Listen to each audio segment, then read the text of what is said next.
ओम नमो भगवते वासुदेवाय। श्रीमद्भागवत महापुराण पहला स्कंद 8वां अध्याय। श्री कृष्ण जी के कहने पर राजा दुर्योधन की लोथ को वीरों समेत जलाना, जो कि महाभारत में गए थे, और राजा युधिष्ठिर को यज्ञ करने वास्ते समझाना और युधिष्ठिर को बोध ना होना, इसीलिए भीष्म पितामह के पास ले जाना, जो कि रणभूमि में पड़े थे। सुत जी बोले, हे ऋषिवरों, अश्वत्थामा को छोड़ने उपरांत राजा युधिष्ठिर ने श्री कृष्ण महाराज की आज्ञा पाकर दुर्योधन आदि कौरव और वीरों की लोथों जो रणभूमि में पड़ी थी उनके संबंधियों ने उठा लिया। वह दग्ध कर विधि पूर्वक उनका क्रियाक्रम किया। जब श्याम सुंदर व धृतराष्ट्र और पांचों भाई पांडव और कुंती और द्रौपदी व गांधारी आदि स्नान करने वास्ते गंगा किनारे गए, तब जितनी स्त्रियां कौरवों व पांडवों के घरानों की विधवा हो गई थी, वे सब बड़े विलाप से अपने अपने पति के गुण कह कहकर रोने लगी। उसी समय राजा युधिष्ठिर, जो धर्म के अवतार थे, बड़े शोच में डूब गए और अपने ऊपर धिक्कार देकर कहने लगे कि हमारे ये पाप कभी नहीं छूटेंगे। वह किस तरह मेरा उद्धार होगा? मेरे महाभारत करने से हजारों स्त्रियां हमारे कुल व परिवार की विधवा होकर रोती हैं और कलपति हैं। इनके रोने और आंसू गिरने से जितनी रेणुका पृथ्वी पर भीगेंगी, उतने वर्ष तक मुझे नरकवास करना पड़ेगा। मेरे लड़ाई करने से द्रोणाचार्य गुरु और भीष्म पितामह हमारे दादा व कर्ण मेरा भाई, जिसके हाथ से हजारों ब्राह्मण नित्य दान व दक्षिणा पाते थे, वह हजारों मनुष्य मेरे समगोत्री व नातेदार मारे गए। मुझसे बड़ी चूक हुई जो मैंने महाभारत किया। ऐसा धर्म का राज्य मुझे ना करना चाहिए। इन बातों को सुनकर श्री कृष्ण जी महाराज ने वेद व्यास जी आदि ऋषिवर और ब्राह्मणों ने कई बार राजा युधिष्ठिर को समझाकर कहा कि इसी तरह सदा से पिछले राजा करते चले आए हैं। पृथ्वी और राजगद्दी लेने के वास्ते बेटा बाप को और भाई भाई को मार डालता है। जिस तरह वह लोग राजगद्दी पाकर अश्वमेध यज्ञ करके उन पापों से छूट गए हैं, उसी तरह तुम्हारा पाप भी अश्वमेध और राइश यज्ञ करने से छूट जाएगा। ये बात श्याम सुंदर की सुनकर राजा युधिष्ठिर बोले कि हे ज्योति स्वरूप, आपका ये कहना केवल मन समझाने के वास्ते है। यज्ञ करने में भी पशु आदि का अनेक जीव हमारे हाथ से मारे जाएंगे। जिस तरह कोई मनुष्य कीचड़ को कीचड़ से धोया चाहे तो नहीं छूटता, उसी तरह हमारे यज्ञ करने से इन विधवा स्त्रियों का कल्पना नहीं छूटेगा। कदाचित आप ये कहें कि पहले तुमने राज्य लेने के वास्ते इतना युद्ध किया, अब राज्य क्यों नहीं करते? सो मुझको समर करने की इच्छा ना थी। ना जाने उस समय किसने मेरी मति को फेर कर महाभारत कराया। अब मैं राज सिंहासन पर नहीं बैठूंगा। ये बात सुनकर मुरली मनोहर ने जाना कि हमारे समझाने से राजा युधिष्ठिर नहीं मानेंगे। जिस समय श्याम सुंदर इसी विचार में बैठे थे, उसी समय ब्राह्मण ऋषिवरों ने अचानक आनकर श्री कृष्ण जी से कहा कि हे त्रिलोकीनाथ, राजा युधिष्ठिर का चित्त राज्य काज में ना लगकर वह अभी भी इस चिंता में रहते हैं कि हमने अपने भाई और नातेदार व ब्राह्मणों को मारा है, सो आप उनका बोध कर दीजिए। श्याम सुंदर बोले कि राजा, मेरे समझाने से नहीं मानते। हमारी जान में यह उचित है कि उनको भीष्म पितामह के पास, जो रणभूमि में बाण शैया पर पड़े हुए हमारे दर्शनों की इच्छा रखते हैं, ले चलते हैं। तब वह राजा युधिष्ठिर को ज्ञान उपदेश करके धैर्य देवेंगे। ये बात कहकर श्याम सुंदर ने राजा को बुला के कहा कि हे धर्मराज, तुम्हारी अभी तक चिंता नहीं छूटी और ब्राह्मण लोग कहते हैं कि इस पाप को छुड़ाने के वास्ते अश्वमेध यज्ञ करना चाहिए। वह हमारे समझाने से तुम्हारा बोध नहीं होता, इसीलिए तुम हमारे साथ भीष्म पितामह के पास चलो। वे बड़े बुद्धिमान है, जो वह आज्ञा देवे सो करो। राजा युधिष्ठिर ने यह बात मानकर अपने चारों भाई व द्रौपदी, ब्राह्मण व ऋषिवरों को रथ में बैठा लिया। वह श्याम सुंदर के साथ जिस स्थान पर भीष्म पितामह रणभूमि में पड़े थे ले गए।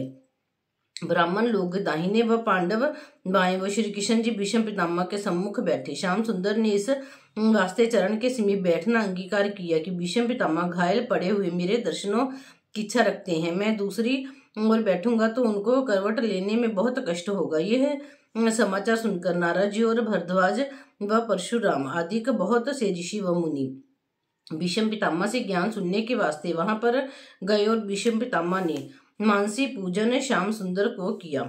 9वां अध्याय।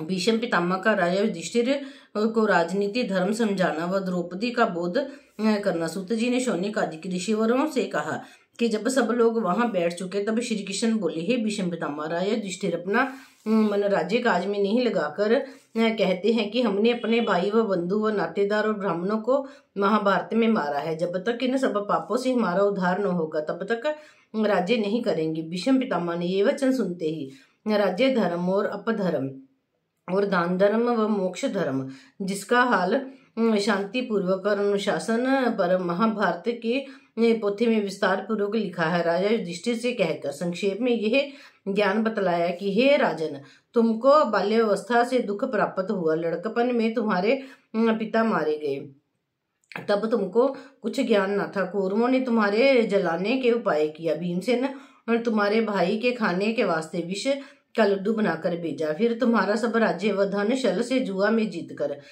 13 वर्ष का तुमको वनवास दिया। सो वन में तुमने अपने चारों भाई और द्रौपदी स्त्री समेत बहुत से दुख उठाए।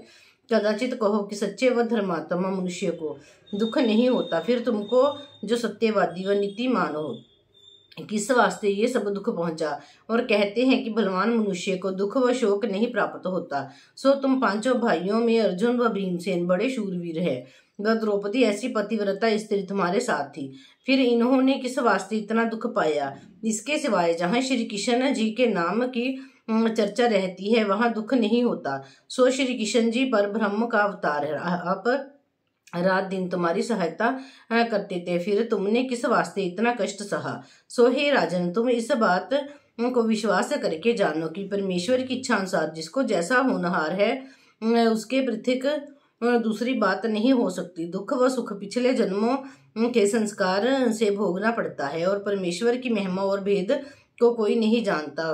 कोई मनुष्य किसी काम के वास्ते परिश्रम करके अपने मनोरथ को पहुंच जाता है और बहुत मनुष्य जन्म भर उद्योग और परिश्रम करने से भी अपने अर्थ को नहीं समझ पाते। इसीलिए सबको उत्तम व मध्यम परमेश्वर की इच्छा पर समझना चाहिए। जो वह चाहते हैं सो होता है, इसीलिए बुद्धिमान और ज्ञानी उसी को समझना चाहिए जो हर्ष व शोक को बराबर जानकर परमेश्वर की इच्छा पर आनंद से रहता है। और जो कोई नारायण जी की आज्ञा ऊपर संतोष न रखकर थोड़े से दुख पहुंचने में रो देता है और जब उसको रोने से कुछ नहीं होता तब हार मानकर कहता है कि नारायण जी की इच्छा यो ही थी, उसे महामूर्ख जानना चाहिए। हे राजन, मनुष्य को चिंता और परिश्रम करने से कुछ नहीं होता, सब काम हर इच्छा से होते हैं, जिसको होनहार कहते हैं। और ये श्री कृष्ण जो साक्षात त्रिलोकीनाथ अपना स्वरूप छिपाकर जगत में लीला करते हैं, इनके भेद को कोई नहीं जानता। यही अर्जुन को अपना भक्त जानकर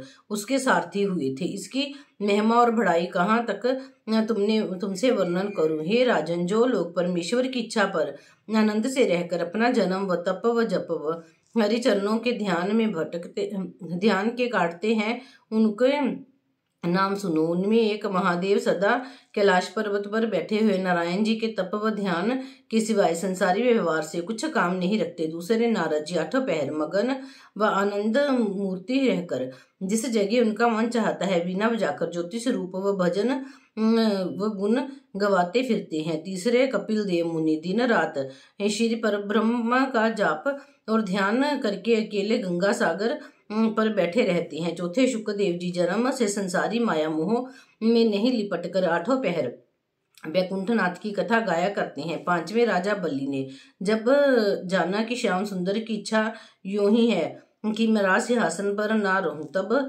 सब राज्य अपना वामन भगवान को अर्पण कर दिया। हे युधिष्ठिर, तुम जानते हो कि मैंने अपने भाई और नातेदार और ब्राह्मणों को मारा है, सो ऐसा समझना चाहिए कि तुम कौन हो। तुम्हारा किया कुछ नहीं हो सकता। जो बात नारायण जी ने चाहा सो किया और जब जो चाहेंगे सो करेंगे। उमा दारुयोष्टि की नाई सभी न चावत राम गोसाई। इसीलिए तुम गोत्र हत्या की चिंता अपने मन से दूर करो, वो भगवान की इच्छा इसी तरह समझो और यज्ञ करके अपना पाप छुड़ावो और प्रजा का पालन करना तुम्हारा धर्म है। कदाचित राज्य नहीं करोगे तो और पाप तुमको होगा।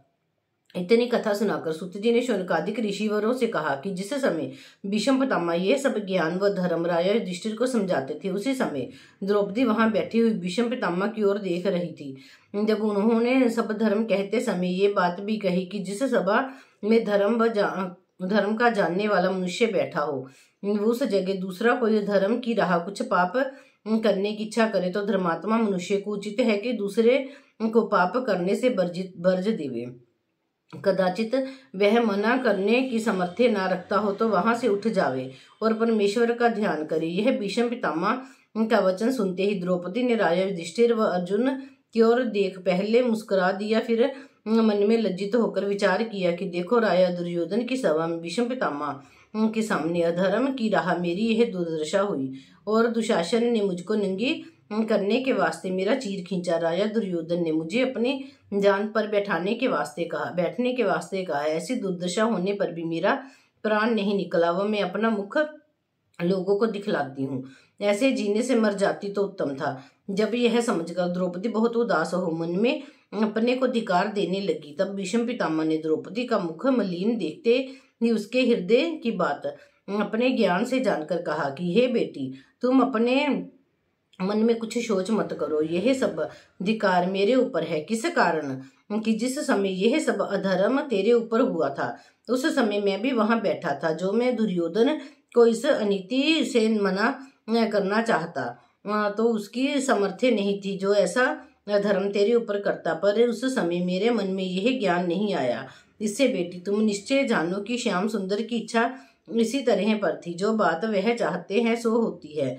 उनकी इच्छा से किसी की बुद्धि काम नहीं करती, पर करती वह इसका एक कारण और है। सुनो, कदाचित कोई मनुष्य कैसा ही ज्ञानी व महात्मा हो, अधर्मी की संगति करने से उसका ज्ञान नष्ट होकर समय पर काम नहीं आता, और जो लोग जिसका अन्न खाते हैं उसके समान उनकी बुद्धि हो जाती है। सो हम उन दिनों राजा दुर्योधन अधर्मी का अन्न खाकर उसी के साथ दिन रात रहते थे, इसीलिए मुझे उस समय धर्म व अधर्म का विचार नहीं हुआ। अब हमको 56 दिन दाना पानी छोड़े व बाणशैया पर पड़े हो चुके हैं, इसीलिए मेरे तन से राजा दुर्योधन के अन्न का विकार व उसके संग का प्रभाव निकल गया। तब मुझे इस बात का ज्ञान हुआ। और हे बेटी, इस तरह पर एक इतिहास महाभारत का कहते हैं। सुनो, पिछले युग में राजा शिवी के यहाँ एक परमहंस महात्मा बड़े ज्ञानवान रहते थे और राजा उनकी सेवा अच्छी तरह सच्ची प्रीति से करता था। उस राजा के नगर में एक ब्राह्मण ने अपनी बेटी का गहना सुनार को बनाने के वास्ते दिया। सो उस सुनार ने सोना बदलकर पीतल का गहना बना दिया। वह उस पर सोने की मुलम्मा करके ब्राह्मण को दे दिया। वह ब्राह्मण ने बिना जांचे वह गहना सुनार से लेकर अपनी बेटी को पहनाया। जब वह लड़की उसे पहनकर अपने ससुराल में गई तब उसके पति ने पीतल का गहना देखकर मन में खेद माना और उसे अपने घर में ना रखकर ब्राह्मण के स्थान पर विदा कर दिया। वह फिर अपने यहाँ नहीं बुलाया। जब उस ब्राह्मण ने बहुत उदास होकर राजा के पास नालिम किया, तब राजा शिवी ने सुनार का अपराध सत्य जानकर सब अन्न व धन उसका लूट के अपने स्थान में भिजवा दिया। एक दिन राज मंदिर में उसी अन्न की रसोई तैयार हुई और उसमें परमहंस ने भी भोजन किया। इसीलिए अधर्मी सुनार का अन्न खाने से परमहंस ने ऐसा विचार किया कि कुछ वस्तु राजा की चोरी करे। यह बात विचार कर परमहंस ने रानी का एक जुड़ाऊ हार बहुत उत्तम महल के भीतर से कि उसको वहां जाने के वास्ते मनाही नहीं थी, चुरा लिया और कपड़े में लपेट कर अपने पास रख लिया। वह 3 दिन तक परमहंस राज मंदिर पर नहीं गया। जब उपवास करने से सोनार का अन्न पेट में नहीं रहा, तब परमहंस को ऐसा ज्ञान उत्पन्न हुआ कि हमने हार चुराया है, इस पाप के बदले नरक भोगना पड़ेगा। इस वास्ते अपने धर्म का दंड इसी तन में भोग कर लेना उचित है जिसमें परलोक का डर ना रहे। परमहंस यह बात विचार कर वह हार राजा के पास ले गया। वह अपनी चोरी करने का हाल कहकर बोला, हे पृथ्वीनाथ, इस पाप के बदले मेरे दोनों हाथ कटवा डालिए जिसमें हम अपने अधर्म का दंड इसी जन्म में भोग कर लेंगे। ये वचन सुनते ही राजा ने उदास होकर पंडितों से पूछा कि इसका क्या कारण है जो परमहंस का चित्त उस दिन ऐसा बदल गया कि इन्होंने हाथ चुराया और आज उस हार को मेरे पास लाकर ऐसी बात कहते हैं। ब्राह्मणों ने अपनी विद्या से विचार कर कहा कि महाराज, जिस रोज परमहंस ने चोरी किया उस दिन किसी अधर्मी का अन्न खाया होगा। सो पूछने से राजा को मालूम हुआ कि उसी सोनार पापी का अन्न खाने से परमहंस की बुद्धि बदल गई थी। सो हे द्रौपदी, एक दिन अधर्मी के अन्न खाने से परमहंस महात्मा का ऐसा ज्ञान जाता रहा कि उसने चोरी किया और मैं राजा दुर्योधन अधर्मी का सदा अन्न खाकर उसके साथ रहता था। मुझे उस समय इतना ज्ञान नहीं आया कि दुर्योधन को तेरे ऊपर अधर्म करने से मना करता तो कौन बड़ी बात थी। बोलो श्री कृष्ण भगवान की जय।